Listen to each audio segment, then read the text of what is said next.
You are now joining the meeting. Hello, this is Derek. Do we have any media on the line?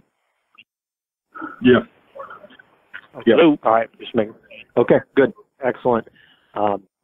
We just finished up with practice and got on the bus here, so we will be in traffic for the next good bit. So Coach will have plenty of time for you. I'm going to hand my phone over to him now, and you can start off with Wisconsin film review and then take your questions on Maryland. Here he is. Good afternoon, everybody. Just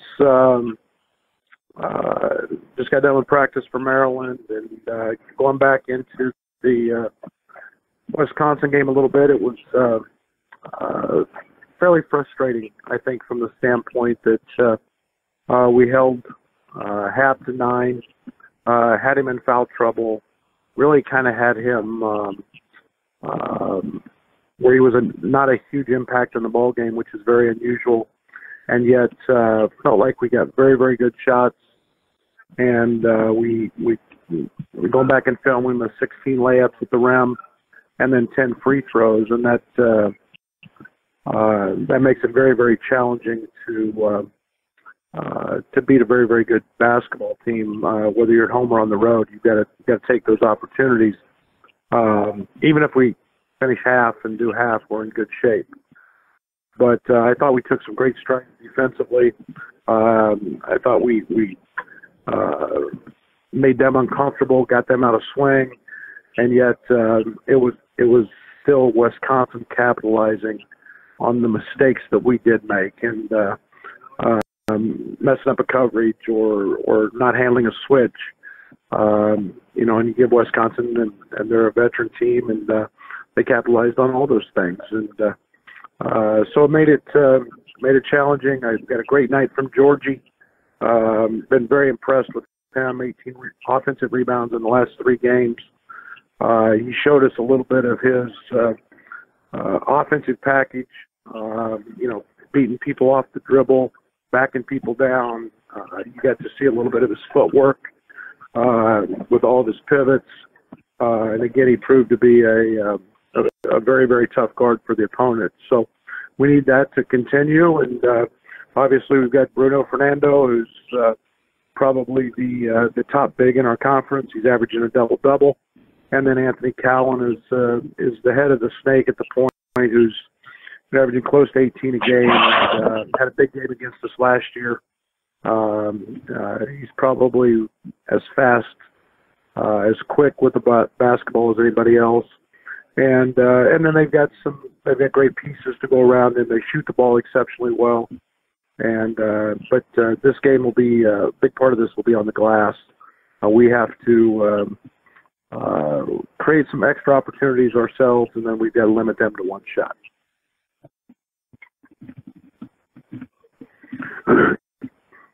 I'll open it up from there. Brett and Joey, what's been behind this kind of a surge of offensive rebounds for you guys? Aaron Jordan had a few. Georgie's been on a tear. Is there something that you've seen click with them, or something that they're doing differently to allow them to get more of these? Well, I think one of the things we've done is we even though we emphasized it, we're playing better offensively. So guys are a little more familiar where the shots are coming from, and when we're going to take them. A lot of our problems early was, we were taking shots very early in the offense. Guys didn't know other guys were taking it. There wasn't much rhythm to it. One of the other things that we've done is we've shown film of some of my other teams that have been very good offensive rebounding teams. We've challenged everybody individually. I think that in Georgie's case, he's found out that, there's 6, 8, 10 points available just by effort and going. And he's quick enough and strong enough. And then, DeMonte, that was one of the things he did extremely well last year. He's back doing it as well as Aaron's been better. So, it's a conscious effort to get better in that area.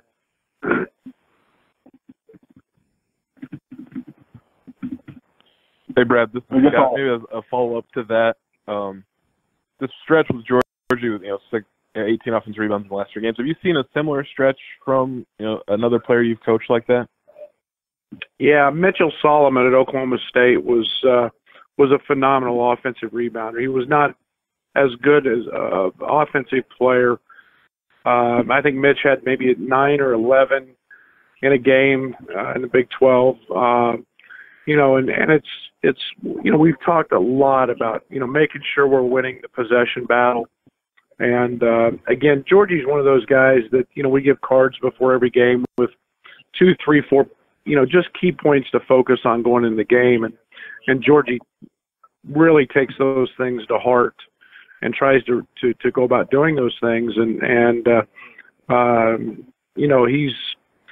he's being rewarded for really making an effort to do that, and I'm happy for him. But yeah, that's a doggone good stretch, and when you consider who he's done it against, you're talking some of the top teams in our league.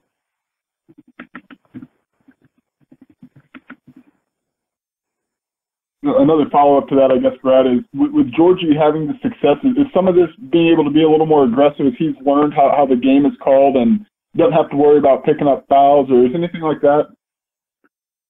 Well, I think the one thing he's made that adjustment defensively, I think pretty well. Now, again, tomorrow will be a great challenge with Bruno. But the one thing that has continued to be his bugaboo a little bit has been at the offensive end, the offensive fouls. Again, that's maybe limited some of the touches that we try to get him and consistent play after play after play. But he's made that adjustment quite nicely defensively, and it really is. It's helped him so much offensively because he's going, and we don't have to run a set for him every time to be effective. And those 15 additional shots we got against Wisconsin, most nights those are going to help you win, and well, I'll take that every night.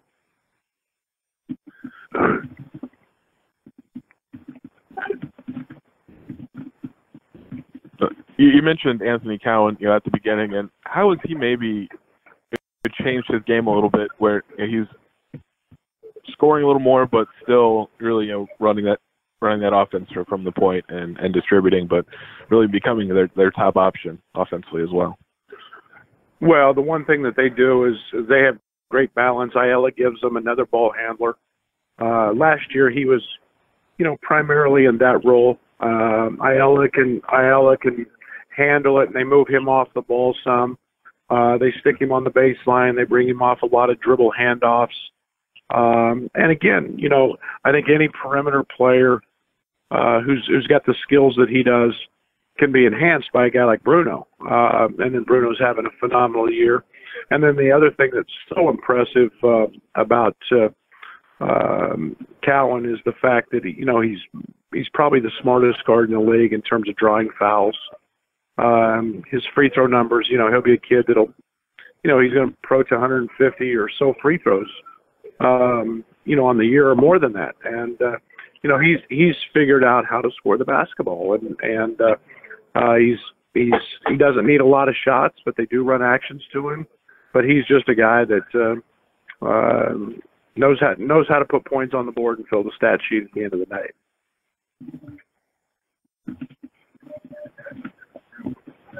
Brad, this is Scott with WDWS.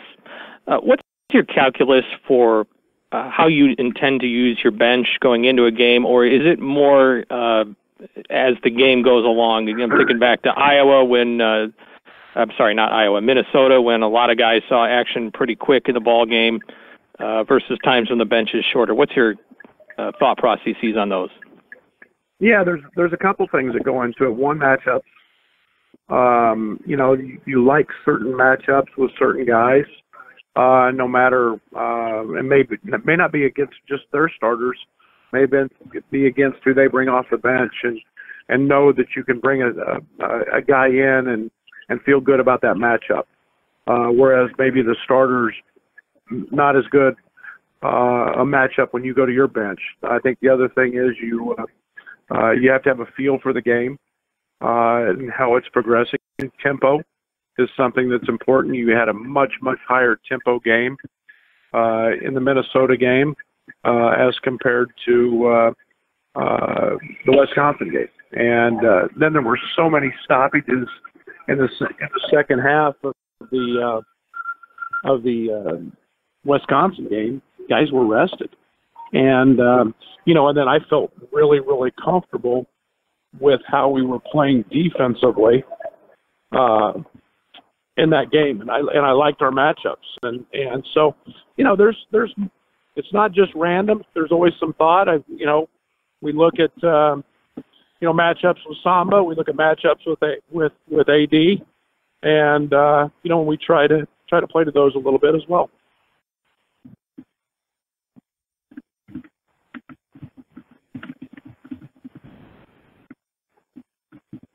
You've got this another neutral site game in the middle of the Big Ten play, and another maybe extended road trip. How does this season stack up, just travel wise, to some of your others as a coach?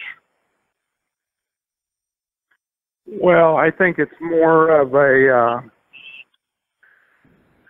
it's been different.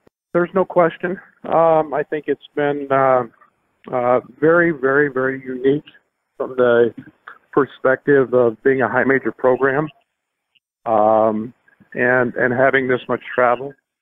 I think you look at what most programs do, and they're not traveling near as much as we are, and yet it's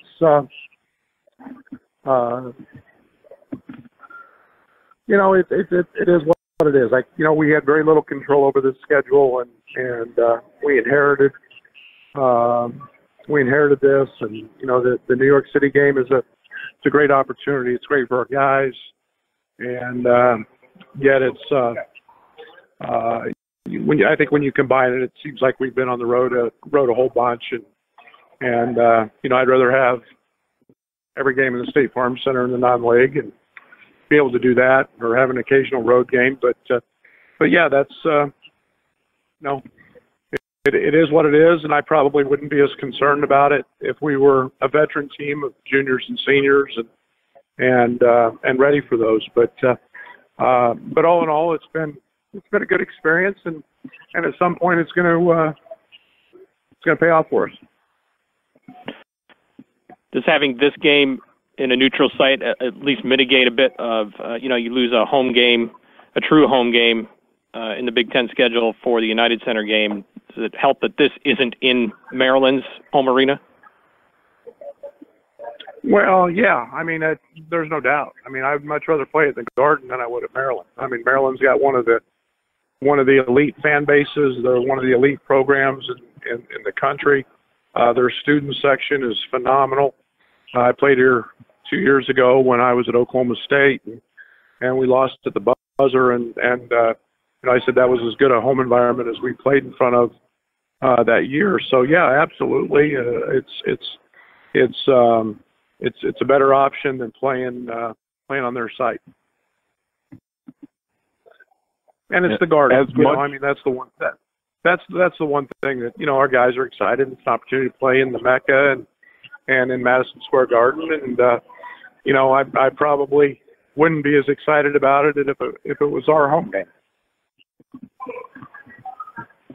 Maybe as much as you traveled early with a brand new team, essentially, have they maybe just found more of a rhythm of being on the road as much now? A couple months in, 3 months into the season. I think so. I think that it's obviously they're dialed into what goes into our travel. This one was a little bit unique in the fact that it's we traveled with so many. You've got your band, you got your cheerleaders, you've got we left the night before so we could actually practice this morning here, and that part of it's been a little different, but. Our guys have our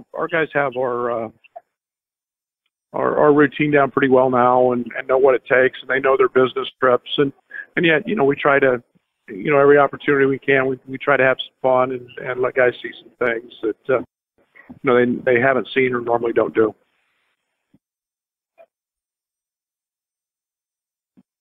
Brad, with it being a little bit of a homecoming, I know Adonis and Allen kind of circled this game earlier in the season as something they were excited about, and both being back in New York and playing at the Garden, and Georgie kind of come from gyms without this much. What have you seen from the guys today when they got to Madison Square Garden and just kind of how they took it in? Well, I mean, Georgie was filming everything, and I mean, he was excited as heck, and he's got the phone out and taking pictures, and Adonis has had his family around and his people, and that's been great, and Alan obviously is excited. He's been in the building with his dad being an NBA coach, but an opportunity to come back to their home state and see their people, and coaching team who's got family here as well, and so it's good for everybody to be able to have a little bit of comfort in seeing family and obviously doing it in the Garden special.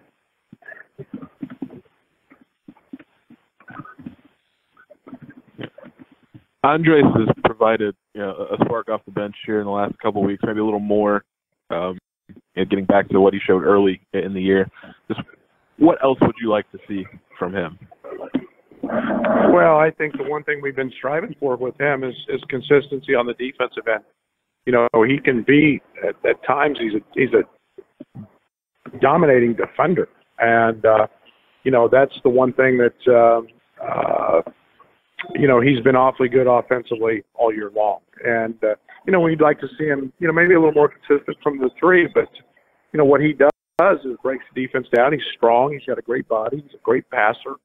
And, and he's getting better every single day defensively. So, when he locks in defensively now, he's one heck of a pest and a guy that is pretty annoying and a guy that I have a lot of confidence in. And we need that consistently from him. And he's starting to get acclimated to Big Ten basketball and what guards can do. And he'll be a big factor in tomorrow's game. How has his role maybe changed this year, and did may Io's kind of rise affect what you did with Andres? I think the one thing that was I don't want to say a challenge, but it was always an interesting process to see how to utilize all three of those guys, knowing they're some of our better players. And I've gotten really comfortable with Dre coming in off the bench. He gives us a great spark. He's a guy that offensively gives us some pop. Defensively, he's been at times very, very good. And I don't think it has much to do with how Io has developed or grown. I think we felt like that was going to happen regardless. I think one of the biggest challenges has been just trying to play all three of them together. And then have matchups defensively that suit what we're trying to do, and that's probably been the most difficult part. Brad, with facing Fernando tomorrow, does Wisconsin's game create a little bit of a blueprint with how you played against Hap, or are they two different of players to do one to the other? Two completely different guys. Bruno's a guy that's, not necessarily going to beat you off the bounce. He does it with brute strength and athleticism. Hap does it with skill. Bruno's arguably the, top big prospect in our league for next level. And he's made great improvement from a year ago.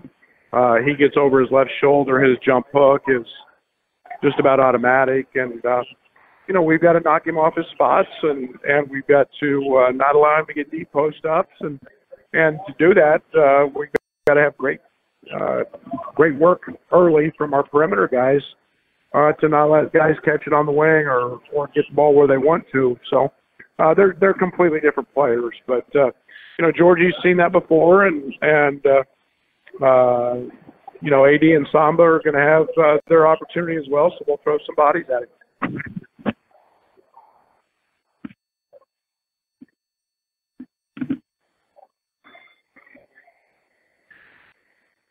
All right. Thanks, guys.